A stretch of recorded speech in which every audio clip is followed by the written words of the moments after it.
วันที่14มีนา2025ผ่านมานี้แขวงหัวพันจัดพิธีสรุปการเข้าร่วมงานมหกรรมกีฬานักเรียนมัธยมศึกษาทั่วประเทศครั้งที่7ในช่วงวันที่13ถึง22ธันวาคมปี2024ที่แขวงสารบัญขึ้นอยู่ที่ห้านจันทสิงห์เป็นเกียรติเข้าร่วมเป็นประธานของฐานพุทธพันธ์แก้ววงไสคณะประจำพรรคแขวงห้องเจ้าแขวงแขวงหัวพันผู้ชี้นำโครงเขตวัฒนธรรมสังคมประธานสมาคมกีฬามีเวลาฐานคณะประจำพรรคแขวงหัวหน้าห้องแผนกการเมืองสำเหนือตั้งหน้ากรมกอง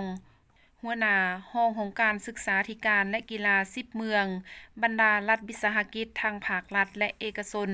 บ้านครูพึกษ์และนักกีฬาเข้าร่วมอย่างพร้อมเพรียงท่านสมเพชรอินทศรห้องหัวหน้าแผนกศึกษาธิการและกีฬาแขวงหัวพันไล่สรุปรายงานการเข้าร่วมงานมหกรรมกีฬานักเรียนมัธยมศึกษาทั่วประเทศครั้งที่7ปี2024ให้ฮู้ว่าแขวงหัวพันนำส่งนักกีฬาเข้าร่วมแข่งขันมี6ประเภทคือกีฬาบานเตะทรายกีฬาลอกปิกไก่ทรายกีฬาเปตองทรายยิงกีฬาแหลนลานยิงทรายกีฬาหน้าเก็กยิงทรายกีฬามักแหล่ยิงทรายมีนักกีฬาทั้งหมด63คนยิง18คนครูพึกษ์14คนยิง1คนรวมทั้งคณะนำครูพึกษ์นักกีฬา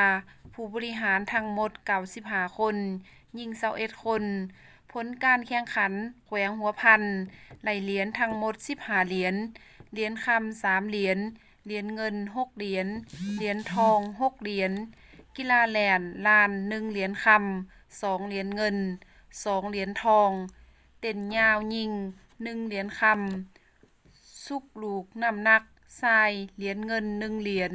เต้นสูงทรายเหรียญเงิน1เหรียญสุกลูกน้ำหนักทราย1เหรียญทองเต้นยาวยิง1เหรียญทองกีฬายิงหน้าเก๊กไหล2เหรียญคำ2เหรียญเงิน1เหรียญทองยิงหน้าเก๊กคู่ทราย15เมตร1เหรียญคำยิงหน้าเก๊กคู่ยิง1เหรียญคำยิงหน้าเก๊กคู่ทราย20เมตรไหล1เหรียญเงินยิงหน้าเก๊กเลียวยิง15เมตร1เหรียญเงินหน้าเก๊กเลียวทราย15เมตร1เหรียญทองกีฬามักแหล่1เหรียญเงิน3เหรียญทองมักแหล่เลียวยิง2ท่า1เหรียญเงินมักแหล่10ท่าคู่ทราย1เหรียญทองมักแหล่10ท่าคู่ยิง1เหรียญทองมักแหล่10ท่าทิมทราย1เหรียญทองกีฬาเปตอง1เหรียญเงินเปตองยิง1เหรียญเงิน